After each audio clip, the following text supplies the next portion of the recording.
powered by the Inside the Birds podcast. Now, live from inside the Matt Black Kia Studios, it's Football at 4. Football at 4, powered by the Inside the Birds podcast. Adam Caplan's in the house today for today's edition of Football at 4, Inside the Birds podcast, InsideTheBirds.com. We go Inside the Birds 4 weeks away from the NFL draft. What do the Eagles need between now, then, draft day, training camp? Yes, we'll be talking mini camps, training camps here before we know it. The owners' meetings are happening in Arizona, and that's where we bring Adam Caplan in to the Sports Bash for another edition of Football at 4. Adam, welcome back, my friend. How are you? Mike, I am wonderful. I am here at the Biltmore Hotel and Resort here in Phoenix, and yeah, it's great. It's great to be back here. In fact, it was supposed to be here 3 years ago, but because of the pandemic, it was canceled. But this is my favorite venue of all of them, and it's wonderful to be out here. The weather's absolutely perfect. Spring training's kind of wrapping up here, obviously, for the Cactus League, and it's good to get things going here. And the owners voted on some rule changes, and some didn't get passed, like roughing the passer. Still, it can't be reviewed. I think in our lifetime it probably will be able to be reviewed, but the league says it's not enough. They've not made the refs has not made enough mistakes for it to be seriously changed. But the Eagles got something passed today. How about that? Yeah, you can wear letter number 0 now, I guess. I don't know who would want number 0 or why that's something that the team felt that they had to put in for, but they got that passed. But 4th and 20 onside kick, that got tabled. Yeah, and by the way, that one has been tabled now twice. The last time it was tabled in 2021. But yeah, so kickers and punters now can wear 0s. Only kickers and punters. Well, no, actually, it's now gone to that. The fact the only players who cannot wear 0 are offensive and defensive linemen, but kickers and punters now can wear them. That's the big change. And yeah, there's only certain numbers that offensive, defensive linemen could change. But here's the thing, folks. We get asked this from time to time. So be careful of what jerseys you buy of players, because remember, Slay is number 2. What was Bradbury? Who was number 3 last season? I forget who number 3 was. I think it was Pascal. Wasn't it Pascal? Zach Pascal. Okay, Zach Pascal, right? Who was a receiver. So you have to see from year to year, because the players you saw, like Calvin Ridley, the new Jaguars receiver. I think he wants to wear 0. So, and it's funny, who's going to get first dibs on that? It's going to be interesting to see who gets these numbers. All right, we're 4 weeks away from the NFL draft. So much conversation. The Eagles have 2 picks here, and I was on a Dallas radio station this weekend, and they asked me about the draft, and I said, well, you could pencil in offensive line, defensive line, and feel pretty safe. But what do they actually need? What are they actually looking at first on the offensive side of the ball? All right, just so you know, so we're dropping a show with Greg Cosell tomorrow. It's on cornerbacks for the draft, but we got into a philosophical discussion, kind of like you just said, on do the Eagles have to seriously address corner? Yes, they have 2 veterans. Well, going back to offense, Mike, one of the things that Moshe and I are going to be talking about going forward is when we look at what their needs are definitely a young offensive lineman. There's no question. Yes, Lane Johnson got his contract extended a year. He got the guaranteed money at signing that he's really looking for. We know he'll play at least 2 more years.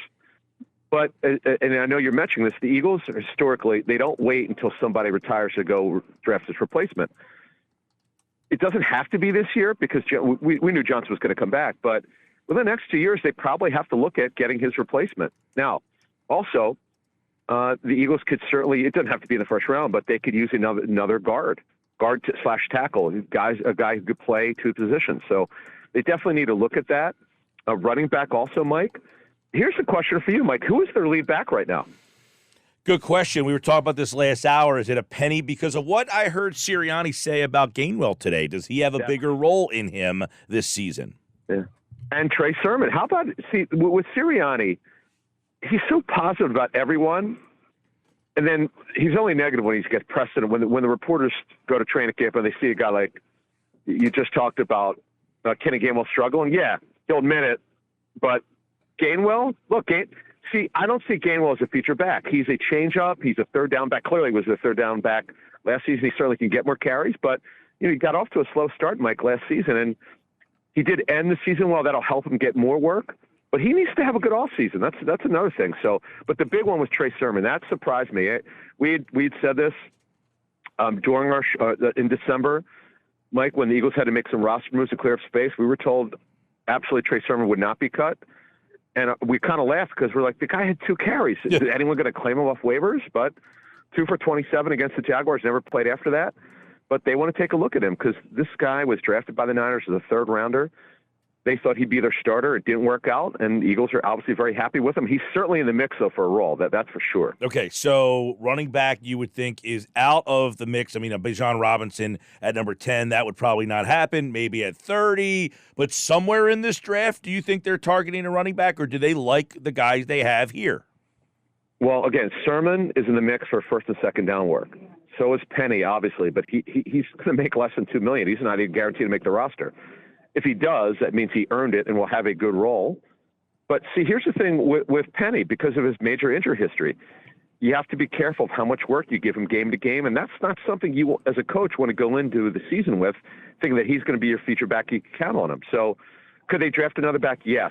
I don't see them adding more than one back, but they certainly need to add one more by the time training camp starts. All right, Adam Caplan, Football at 4, Inside the Birds podcast, and that drops tomorrow. Do they have someone at slot wide receiver, or is Quez Watkins the guy? He glowed about Watkins and said, well, you don't see all the things that he does. It sounds like J.J. Arcega-Whiteside all over again. See, the thing with him is, they call him a vertical slot, but he didn't make a lot of big plays. Hands were an issue. I know Quez had said he had a shoulder injury, which is pretty significant during the season. But they need that possession receiver like Jason Avant, the dependable 3rd receiver out of the slot who is going to catch the football on 3rd down. And they don't have that guy right now. And that to me, Mike, that's got to happen. They need to add that guy, whether it's the draft or later in free agency. And the good thing, there are a couple guys left in free agency they can look at. Yeah, we're looking at the draft 4 weeks away, offensive side of the ball. And then, you talk about the lack of experience at depth at guard tackle. Would you surmise that Cam Jurgens is the favorite to be the guard there? And then, of course, you talk about the depth there. Who are some of the pieces that they have in-house? I guess that's a spot where you don't have those mid-round picks, 4, 5, 6, where you would normally draft that depth. Right. So 2 things on that, Mike. I don't think it would be a surprise to anyone if they traded down from 30 or traded down from 10 to pick up extra mid-rounders. We've seen them do that before. It wouldn't surprise me if they did that, to pick up some extra picks. Jack Driscoll, we should mention also, is a guy that'll get a chance to compete for that starting right guard job. Boy, it's interesting because Jurgens, look, he only played 2 years on the offensive line in college. We have to remember that he's still a little bit raw. He's a lot of learning to do. Super athletic. It's a tough one, Mike. The other part about this is they need to add a veteran guy who could play guard or tackle. They really need that guy because they don't have that guy right now, unfortunately, on the roster. I mean, I don't care. Like the 2 Johnson guys, Fred Johnson, Roderick Johnson, they have very limited playing experience. They need someone who's played a little bit more. All right, let's go to defense, where obviously a big makeover here. So are they set at the one spot on the defense that got a complete makeover at linebacker, where Nakobe Dean and Morrow right now seemingly are the starters? Are they set at that spot, or is the draft an option there? So, or free agency, because, Mike, right now, Nick Morrow and Dean would be projected to be starters. There's no question about that. Now, going into the offseason, okay, those are 2 guys you figure are the prohibitive starters. Now, when you look at it and try to figure out, well, what else could they do? Would they add someone to compete? They don't really have that guy on the roster right now. Davion Taylor is a guy that's really not done it, as we know. Sean Bradley's really only a special teamer. I just don't now. Could Ellis? Could he be that other guy who did well, who flashed in limited playing time, much better special team player? I don't know that they feel like he's a guy that could actually play full time yet. So, no, that's another position, Mike. Now, again, they don't need to do anything now. There are plenty of inside linebackers still around who they could sign after the compensatory formula. It doesn't matter in the second week of May. They could look at do that later on. But, yeah, they could certainly use one more guy. All right, Adam, I'm interested, too. This team, young pass rushers. You got Reddick. You got Brandon Graham. But is that an area that they need to start thinking about, finding a young pass rusher that they can start developing? Absolutely. And obviously Josh Sweat. But they need one more guy. There's no doubt. BG was incredible in that part-time role. He's going to have that same role going forward. It worked well for him, well for the club. Josh Sweat has been a great story development, and Reddick was amazing in his first season. But they need one more guy. See, the thing is, Patrick Johnson hasn't quite worked out. Teron Jackson has not worked out, and that's why they need one more guy at that. Whether it's an edge rusher, a stand-up guy, they need one more person. Yeah, that's a spot where, yes, and what's Barnett's? I mean, is he a free agent, Barnett? No, he's under contract. Barring anything foreseen, he'll be with the team this season. That was our understanding. He's come back from a torn ACL, and he's a guy that I know people don't like hearing this or they don't agree with it, but I'll agree with Sirianni because I was taken aback when he said when he talked about Barnett before he suffered the ACL injury about why they brought him back and he's smart and tough. From what we're told, he knows what he wants to do. Yes, he has those dumb penalties from time to time, but in terms of playing the run, forcing the run inside the way he's supposed to as a force player, getting upfield and making the quarterback move, he can do that stuff. Now, is he a starter? No. And remember, this is the last year of the 2-year deal. Adam, and then I think another, I guess it was 2 seasons ago, I feel like every trade they made or every signing they made, there was some young corner that we never heard of and never saw play. Do they need to start finding another crop of young corners? I mean, obviously Slay is here, Bradbury's here, Maddox is here, but what do they have behind those guys? Zach McPherson really, other than special teams, has not worked out. I get that Bradbury and Slay were healthy, so they need that third corner, but you can't depend on these guys to stay healthy in their 30s. Slay is 32 now, and Bradbury turns 30 this summer. You have to be careful. They really need to add, Mike, another player at the outside cornerback position. And you're going to hear this tomorrow at 6 a.m. Eastern on all of our platforms, wait to hear Greg Cosell go through 10 cornerbacks. The question is, are they good enough to play right away? That's certainly the number one question. But for the future, we're talking 3 or 4 years down the line, the group of corners for this draft absolutely have enough upside to be starters. Yeah, that is an area they probably need to target. One area that we don't talk a whole heck of a lot, but it came out to bite them in the Super Bowl, the punter. So what's the plan at punter going into the season? All right, Aaron Sipos is still under contract. This is the last year of his deal. I'd be stunned if they didn't bring someone else to compete against him, at least by training camp. Somebody, a veteran. We know Brett Kern is unsigned, and we put this out a month and a half ago, or whenever after the Super Bowl. The word we heard from someone who knows him is that potentially retiring is there in his thinking. We'll see if he does, but I can imagine he would come back. They have to get competition. Sipos was not good enough. And look, their kicker's terrific. Long snapper's great. The coverage teams did improve. Michael Clay's back. They gave him a raise as a special teams coach, but they've got to get better at the punter position. All right, Adam Caplan, there's some things that we're looking at as the draft 4 weeks away, and obviously the owners' meetings are going on. We kind of hit at some rule changes, but this one's interesting. There will be just one roster cut down now to the 53. So you're going to go from 90 to 53. August 29th is that date. How does that change things? Yeah, so what happened, Mike, is in this rule, this roster cutdown date has been changed over the years.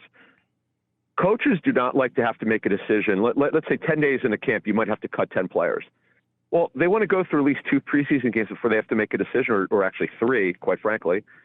And they don't get to do that anymore. So what happened was they want to be able to wait till the end of training camp and the end of the preseason, which is August 29th, and that's why they're doing that, and that's why it passed. I had a feeling this one would pass. This one, coaches complain a lot. They don't want to have to be forced to make decisions early because you know what happens, Mike? Some of these bottom of the roster players, they'll shine in preseason. Well, if you go by the old rule, they'd be cut by then. So sometimes you have to let these, like Reed Blankenship would be a great example of that.